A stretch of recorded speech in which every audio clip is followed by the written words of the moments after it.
Del Evangelio de San Juan.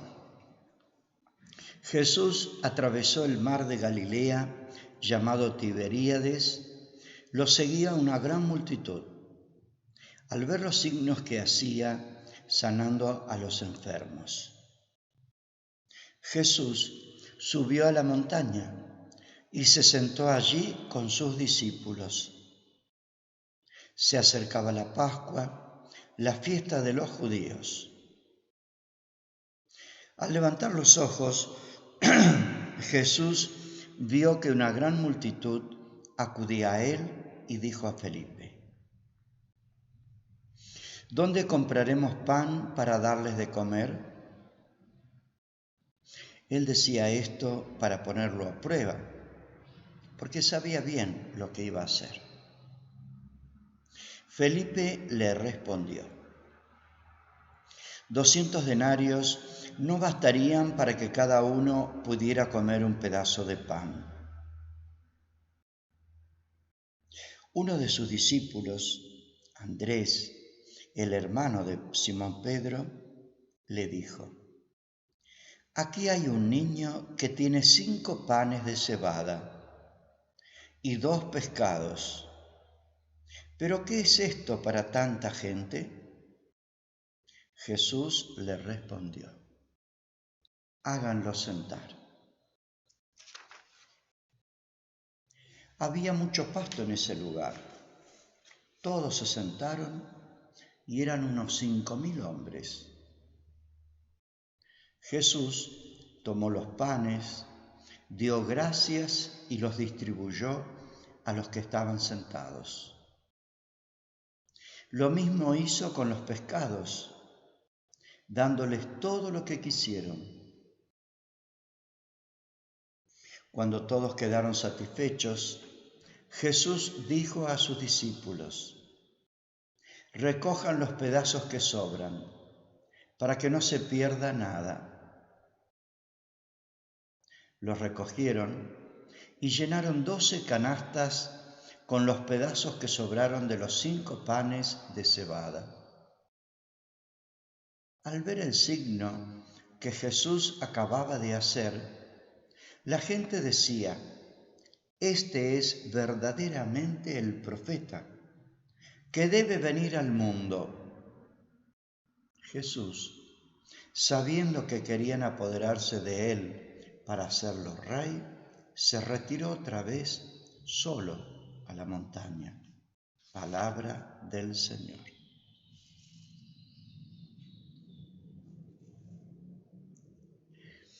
Jesús realiza uno de los signos más importantes y trascendentes de todos los signos que hizo en su vida. Trascendente, ¿por qué? Porque este signo de la multiplicación de los panes será como un anticipo, como una señal de la futura multiplicación del pan, que será la Eucaristía.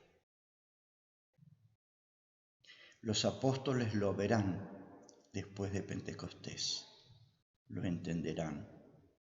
Y así, a lo largo de la historia de la Iglesia, lo han interpretado distintos autores, hasta nuestros días. Es interesante observar no solo a Jesús, también a los discípulos, a los apóstoles, las distintas actitudes de cada uno, observar al público, a la gente. Es interesante para mirarnos a nosotros, para vernos reflejados en algunos de ellos o un poco en cada uno de ellos. Jesús, que dice Juan, sabe lo que va a hacer. Sin embargo, le pregunta a Felipe dónde sacar pan para darle a tanta gente. Si Jesús sabe lo que iba a hacer, ¿por qué esa pregunta? ¿Por qué no dice abiertamente, explícitamente, voy a hacer un signo, voy a multiplicar el pan con unos poquitos panes que ustedes encuentren por ahí? No. Le pregunta, ¿de dónde vamos a sacar pan? Y Felipe, que posiblemente estaba estudiando de contador, ciencias económicas, se puso a hacer el cálculo.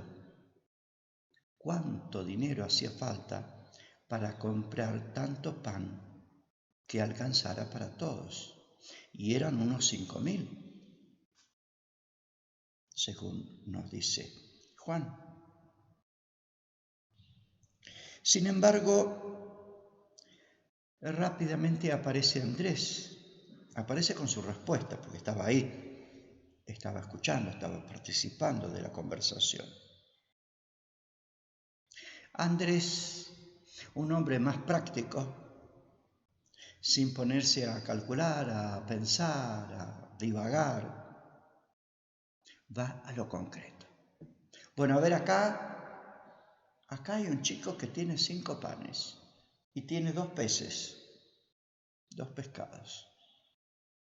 Pero ¿qué es esto para tanta gente? Va a lo concreto, a ver qué es lo que hay, qué es lo que tenemos, con qué contamos. Me recuerda esto a San Ignacio de Loyola, ¿no? Cuando se ponía a hacer la meditación, la contemplación del Evangelio, invitaba en uno de los puntos a ver con qué contamos, cuáles son nuestros recursos, de qué disponemos, porque el Señor nunca nos va a pedir algo que exceda nuestras fuerzas, que exceda nuestras posibilidades, que exceda los medios con que contamos.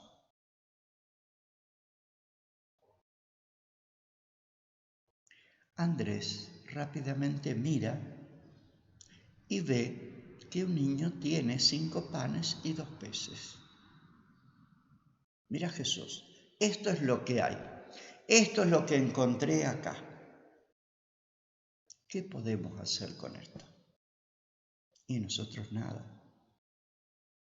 ¿Qué puede hacer Andrés con 5 panes para tanta gente?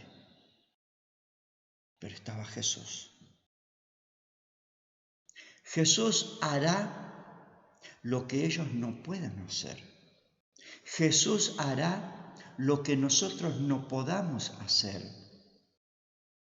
Pero es necesario que nosotros miremos ante la necesidad, ante los desafíos que se nos ponen por delante, que miremos con qué contamos y qué podemos hacer. Porque lo demás, lo que nosotros no podamos hacer, cuando hagamos lo que sí podemos hacer, lo demás lo hará el Señor, lo hará Jesús. Creo que este es el desafío y la enseñanza que nos deja, o una de las tantas enseñanzas que podemos encontrar en este Evangelio.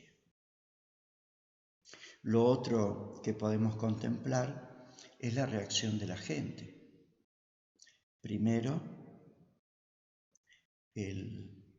estaban en un lugar desierto, descampado, no había lugar donde conseguir comida.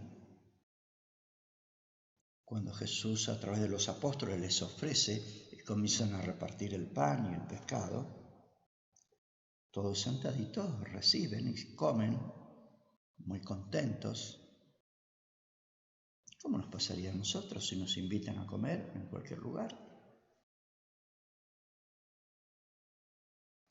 Y después de esto, una cierta euforia, diciendo, sí, verdaderamente, este es el profeta, este es el Mesías que estamos esperando.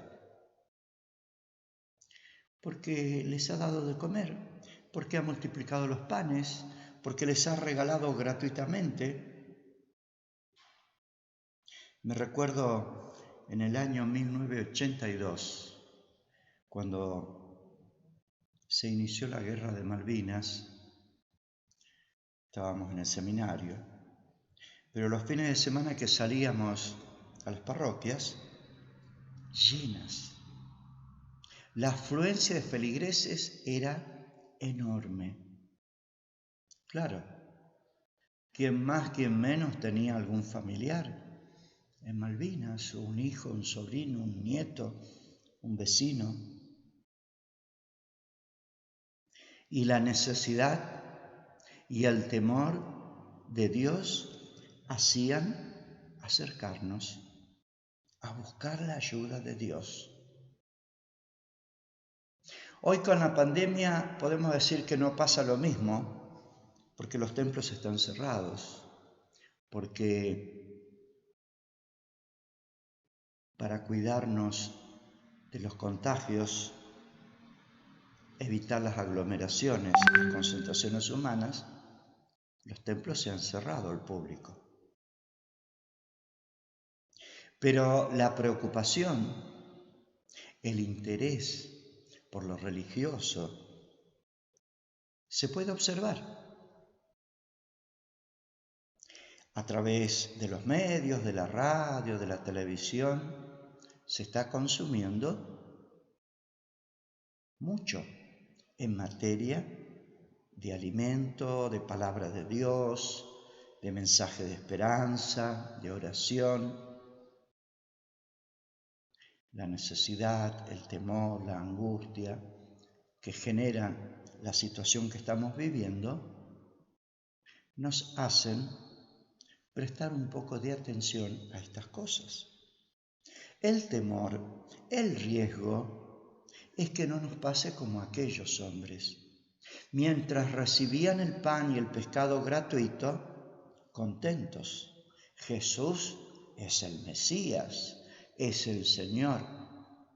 Pero después que la pancita fue llena, después que se fueron de allí, pronto se fueron olvidando de Jesús. Pronto fueron olvidando lo que habían dicho, hasta llegar el día y el momento en que van a pedir su crucifixión, su muerte. ¿Y acaso no nos pasa esto a nosotros? Cuando estamos ante una necesidad, una angustia, Diosito mío, ayúdame. Pero cuando pasa la urgencia, cuando pasa la necesidad, podemos caer en el olvido, en la frialdad, en el alejamiento de Dios y de las cosas de Dios.